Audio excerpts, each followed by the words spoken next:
to it. Welcome, good afternoon, good morning, or maybe even good evening. Welcome to another episode of the Growth Talk with Glenn, where we simply dive into stories and strategies that drive success. Today, I'm thrilled to have a very special guest, a fellow business coach, and her name is Samara Beth Hurley. Samara is an expert in events and luxury experiences, and also a certified business coach and a dynamic public speaker. Samara, how are we doing today? Welcome. Thank you, Glenn. It's so nice to be here, but it's even more special because we've been in the same room together. We've hugged, we've enjoyed, we've spent time together. I know a lot of times when you do podcast interviews, you don't actually get to meet the person. So this is extra special. I love that. Samara. I even met your wife. I even met your wife. Yes. It's all part of the family. We are all related through the 10X community. We are a family which we encourage each other to be our best version of ourselves personally, professionally, and financially. Samara, if you don't mind, can you please introduce yourself? Who are you as a person, as a professional? What is that you do, and who do you help? That was like 6 questions. So, and I'll angle down if you can see my 10X certified pin, I think, yes, here. So, hi, everybody. This is Samara Beth. I am CEO and founder of Samara Beth and Company, or Samara Beth and Co. And I've been in the event industry for 3 decades. That dates me. I started very young, and I now live in Scottsdale, Arizona. I have a 20-year-old son in college, and I have a 14-year-old daughter going into high school next year. That's insane. And I've lived all over the U.S. and Canada. Actually, I've lived in 12 U.S. cities, 1 Canadian province, and life is fun. I love it. So that's a little bit about me. I did own Celebrations by Samara for 12 years. I closed it during COVID. I started it in Houston, Texas, moved it to Vancouver, British Columbia, and then Scottsdale. During COVID, I was like, okay, I guess I'm closing my company. I don't know. We're all going to die. So I did, and I started a new brand recently, actually. Samara Beth and Co is a new brand. However, the experience of being a corporate social nonprofit planner for 30 years, that's in the heart, Glenn. It's in the heart. I bet, Samara, with your deep roots in the event industry and a vast network across various sectors that you have worked, how do you leverage these relationships to create more impactful events and experiences? That's a great question, Glenn. Your network is your net worth, as everybody says. And I love that Grant says, a lot of people say it's who you know, it's who you know. And that's true. That is true. That has actually gotten me to where I am today in many ways. Mm-hmm. And my kids, it really has gotten my kids. And that and my big mouth has gotten my kids exactly where they're supposed to be. But I love that Grant says it's not who you know, it's who knows you. And Grant Cardone says that, and he's right. He is right. It is who knows you as well. But the thing is that everyone doesn't have to know you all the time. It's who can introduce you to them so they can get to know you, I think, is the most important part. And that's where connecting and relationships are so important, business and personal. So, Glenn, when you move your family as frequently as I had to as a submarine naval officer spouse, as well as a oil gas construction expat spouse, I had to keep moving my kids. Wow. And my husband. We're divorced now, but my husband is what I call him. And so we had to keep moving. And I'm the extrovert of the 3, although my daughter is pretty extroverted. And so creating that village everywhere you go is just as important personally as it is in business and within the nonprofit sector, because I was always volunteering and sharing events and things like that to help out where I could. So. Wow. So you were doing nonprofit for how long? Oh, I've done nonprofit forever. Forever. I've always volunteered. I've sat on many boards. even as a kid, even as a teenager, I was on boards. And then in university, I was the president of PRSSA, which is the Public Relations Student Society of America at University of Maryland. And I was always doing nonprofit events. I was the philanthropy chair at my sorority, Kappa Delta, at University of Maryland. I was always volunteering. Then I became philanthropy chair of the entire Pan-Hellenic Association at Maryland, which is huge. And then I continued on with that, volunteering. And then as I had children, when we lived Gavin was born in Florida, then we moved to Hawaii, then we moved to Houston, and Ava was born in Houston. And during that time, my kids were in private schools. And so my way of giving back was by chairing events. It's kind of an occupational hazard, Glenn. When people find out that you're an event planner, they're like, ooh, we could use you here and here and here. And you're like, oh, crap. I'm not an event planner. So you just give back in any way you can. And for me, it's always events. I love fundraising. I love that. Well, I'm pretty sure that through your career, you really had to like understand your client needs, right? So could you share a story where you deeply understand a client's vision led to a breakthrough in an event planning or into a partnership just by knowing exactly what your client wants? So it's interesting because when I started out in New York City as a corporate event planner, destination manager, it was mostly corporate. When I started, and then I continued on with corporate and team building and all that through the years. And then when I started with Celebrations by Samara, I decided I wanted to do social events. So what happens with corporate is I developed relationships with people in the pharmaceuticals because I was constantly doing pharmaceutical events and meetings. People that I, have done glorious events kind of adopted us where we would do all of them. We do their holiday parties. We would do their incentive events for their teams and their travel. We would do any and other meetings, share owners meetings, things like that. So when you're getting adopted by a corporation, or if you start out doing a social event, for example, one of my clients, or like my favorite clients in Houston, they brought me on to do their 18-year-old's graduation party, which we, did at a steakhouse, Smith & Wollensky. And so when we did that event, they're like, well, we're getting married. We just got engaged. We want you to do our wedding. I'm like, I don't do weddings. I'll refer you out. I'm happy to refer you. I, by choice, don't do weddings and too much drama. And so they're like, no, but we really want you to do it. And I was like, ugh. So they had to beg me. And I said, yes, love this client. Then I also do their company holiday parties. To the moment in time that I moved to Canada, for all these years, their assistant was always their EA was sending me poinsettia for Christmas every single year. And I was their event planner because I was like family. Then I did another event for them and another event for them. So that happens in the corporate world and social, and it can start in either place, like a small event, a small kid's birthday party, which I did tons of those, but it's at a CEO's home for their child. And then that CEO meets you and gets to feel my energy or whatever. And then they're like, well, we have other events going on for my company. And then I would get adopted into that. So that's where it just grew.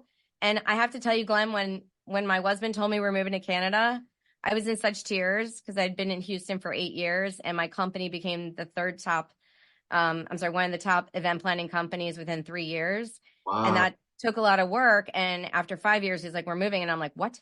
And so, yeah. And when that happened, I had to call my clients because they booked me 2 years in advance. Wow. And I had to call them. I'm like crying.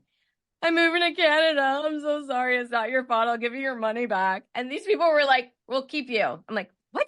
I'm moving to another country. And they're like, we'll keep you. And so for 4 years, Glenn, I flew back and forth between Canada and Houston serving my clients. That's relationship building. I love that. So by understanding your clients' visions, their needs, it's not just a transaction, but it's actually building long-lasting relationships. Yeah.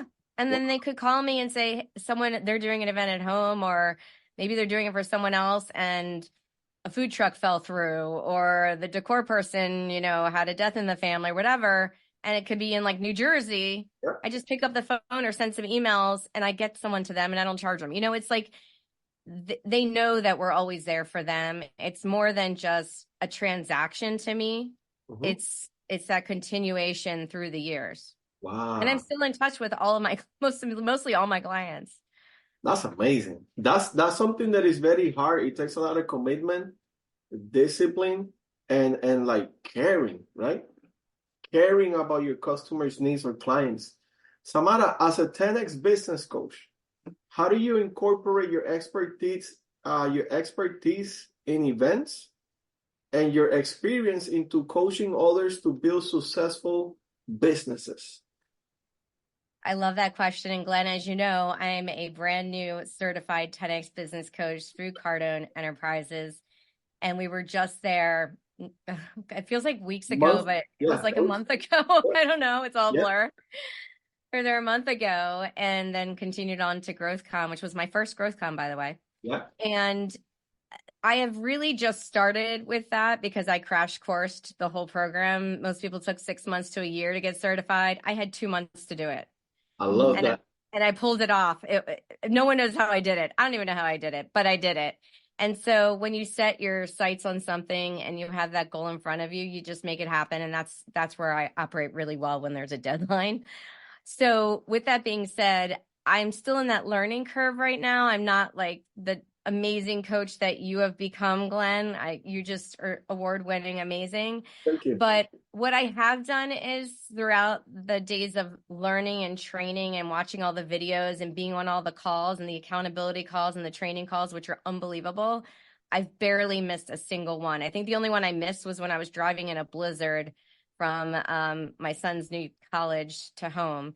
And so with all of that, I've learned the things to say or not say. I've learned a lot about the sales techniques. I've learned more about marketing. My big thing is what Grant teaches about not obscurity, right? Don't be obscure. Everyone needs to know you. You need to be out there. You can't just do 1, 2, or 3 different marketing techniques. You have to do all of them. And that's me. I love that. I love that. And so when I talk to a client that I'm doing events or marketing or retreats for, or even who I just got off a Zoom with, who's hiring me on to do being his speaking agent. So my company is also becoming an agency for speakers that talk on the big stages, your Tony Robbins stages.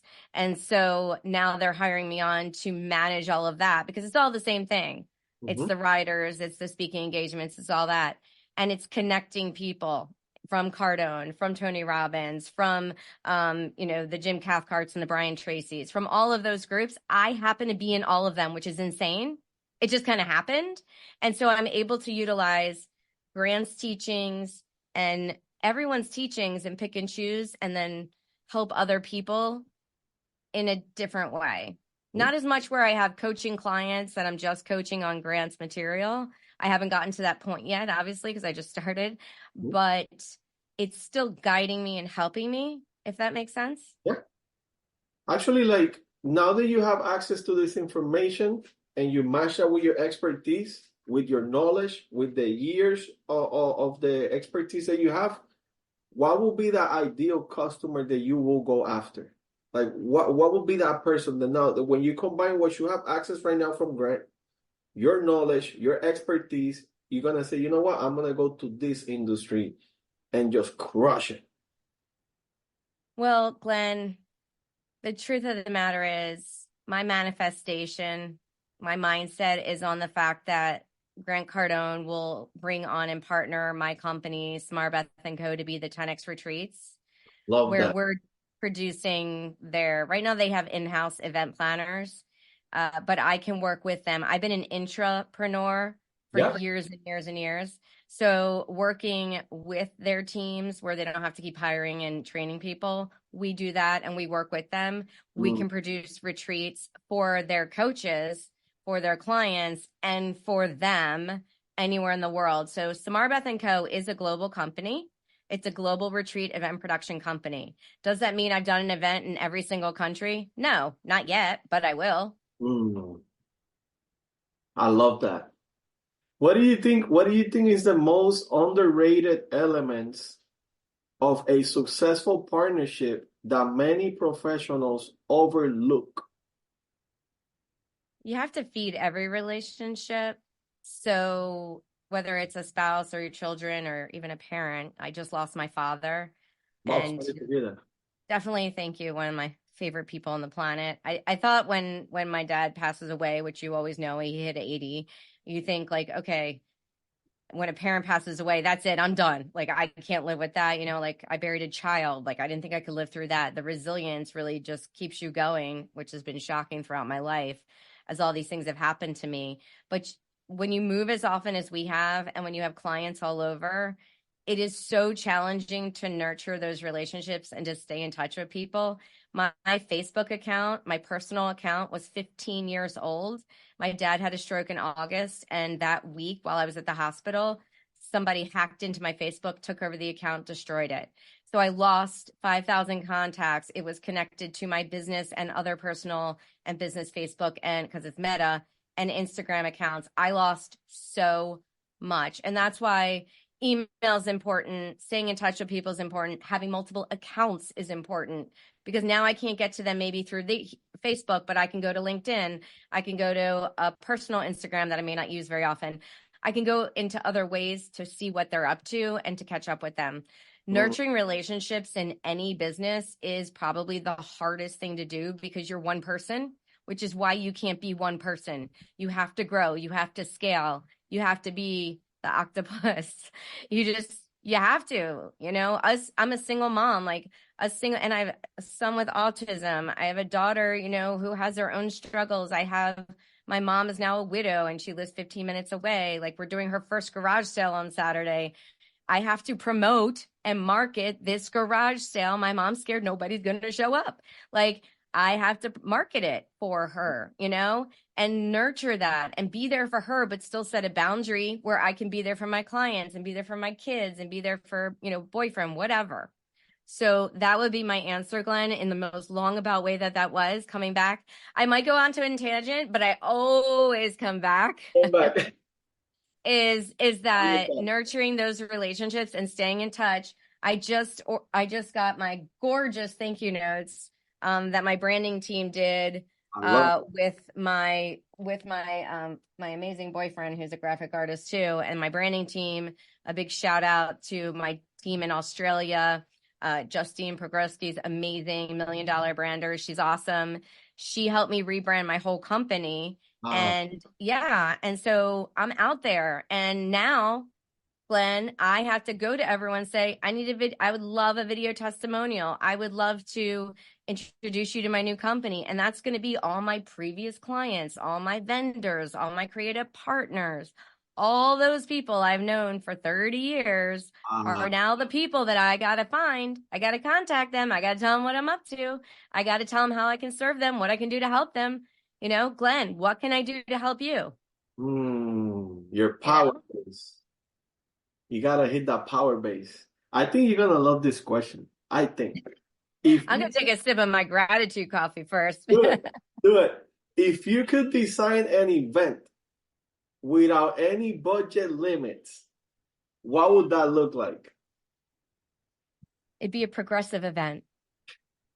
An international progressive event where people take private jets and helicopters from place to place, and they would have like a cocktail reception with hors d'oeuvres, you know, in, you know, a city in Italy. And then they would go somewhere else, you know, they would go to London, and they would go see, you know, have a meet the performer with the Broadway cast of the top Broadway show that's going on, and just continue on. You would have your entrees over here and you would have desserts over here, but it would be small plates so people can keep eating and looking divine. It's black tie and no limits, no borders.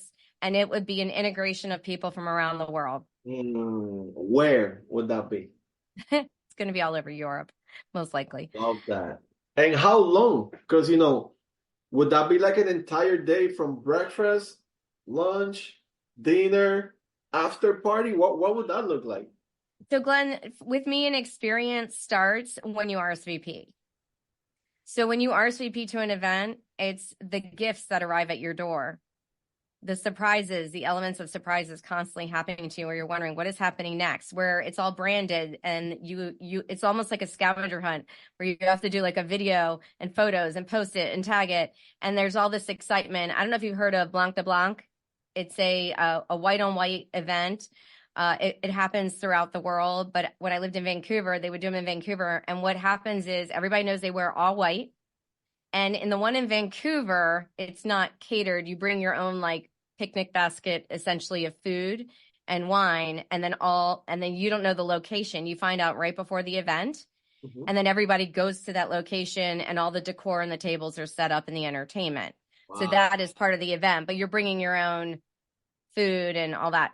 So that's one way of doing it. But that element of surprise, that I wonder where it's going to be this year. I wonder, like the whispers, the hush hush. So having that type of event and having those elements of surprises, and then the event would continue on. It's never just a 1 hour or 4 hour event. It's that whole journey, that whole experience, and using all of your senses. So we like to say it's a feast of your senses. Love that. That's amazing. And so it would continue on. And then after you have that event and you're staying at a luxury resort or hotel and you're having butler service and all the things that go along with it, then at the end, you go back home and there's something waiting for you when you get back home. What will be a price tag? Will you do it per couple? Will you do it per individual, per group? Well, it depends. If I have a billionaire who's sponsoring it, he's flipping the bill, or she is flipping the bill. But for me to attend, or anybody to attend? Well, I haven't created it yet, but when I do create it, Glenn, you'll get a VIP ticket. Let's go. You will have to upgrade, of course, for a nice $1 million package. I love it. I love it. When you look back in all your career, right?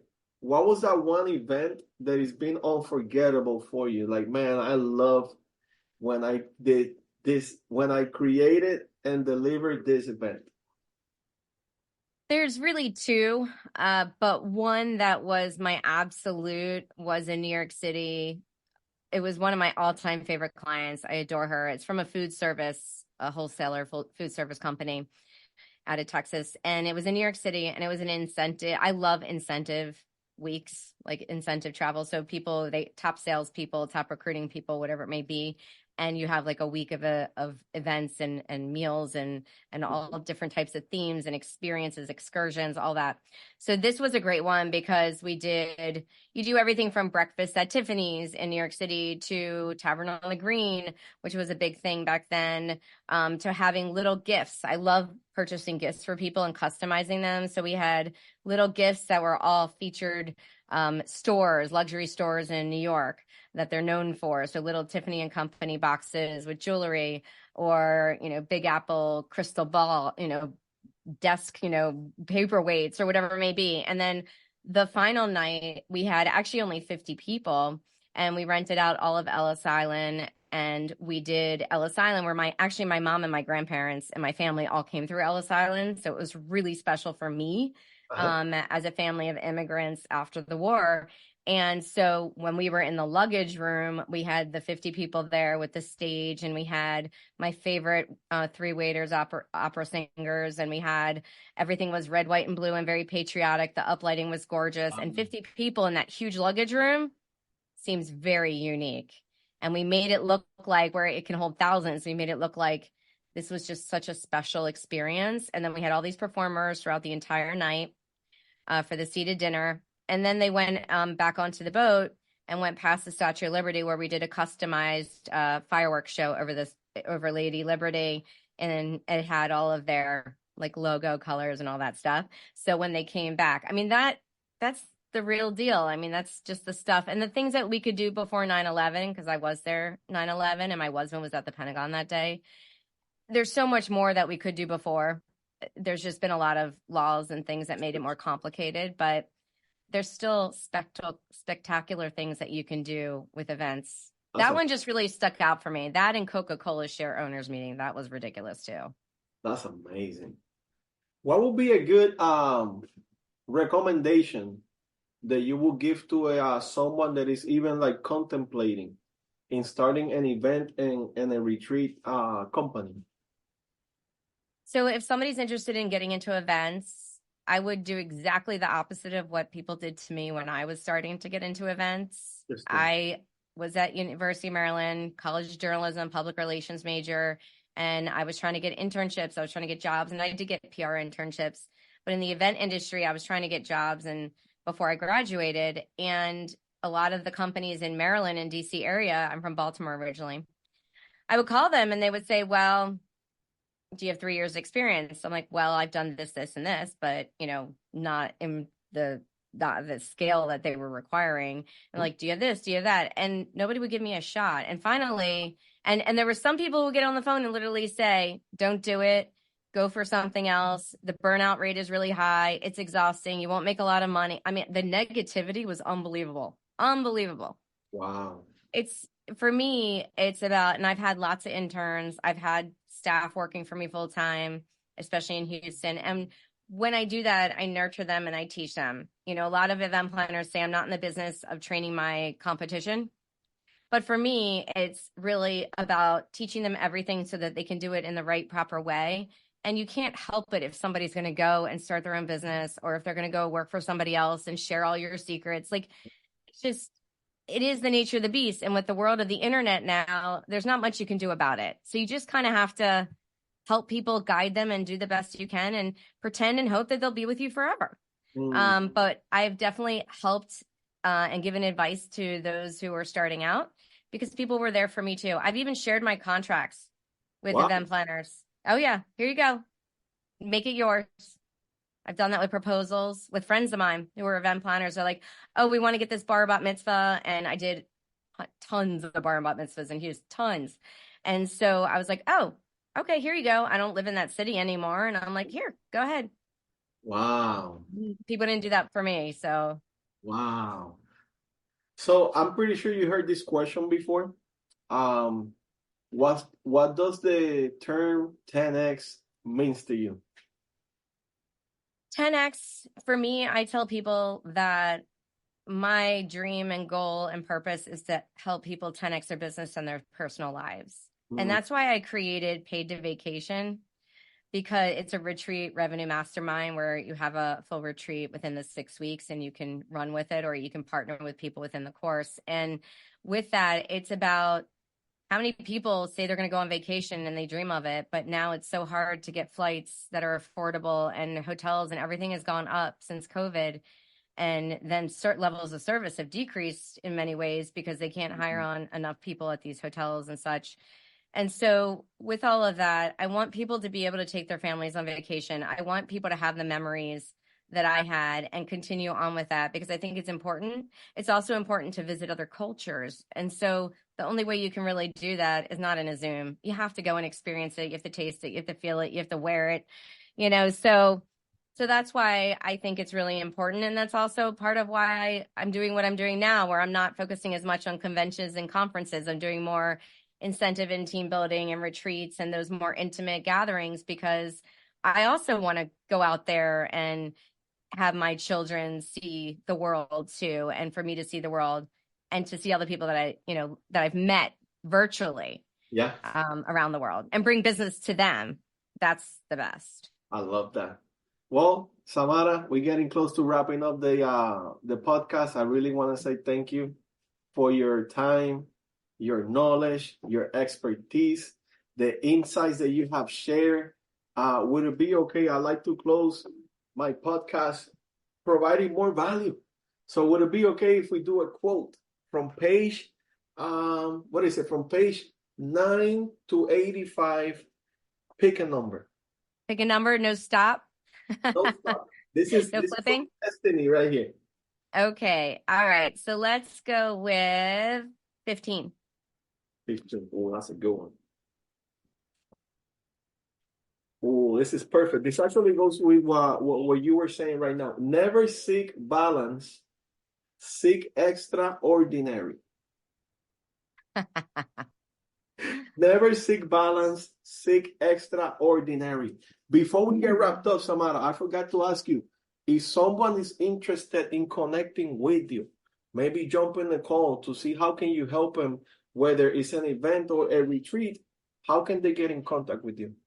Thank you for asking that, Glenn. My website is samarabethandco.com. We can put it in the notes. Yeah. And it's Samara is Samara, Beth is Beth. That's my middle name. N-A-N-D written out, co.com.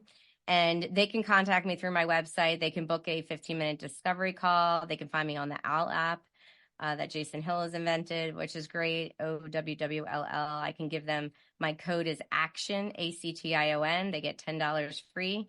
And Nice. that's a great way for them to network and meet new people too. That's awesome. Or they can just, email me or contact me through my site. I love it. I love it. Well, Samara, thank you again. It's been a pleasure. Thank you for your time. Thank you for your knowledge. Always wishing you the best of success, health, and wealth. And I'll see you in the next one. Thank you, Glenn. It's an Let's absolute go. pleasure and honor. 10X, baby. Let's go. Let's go.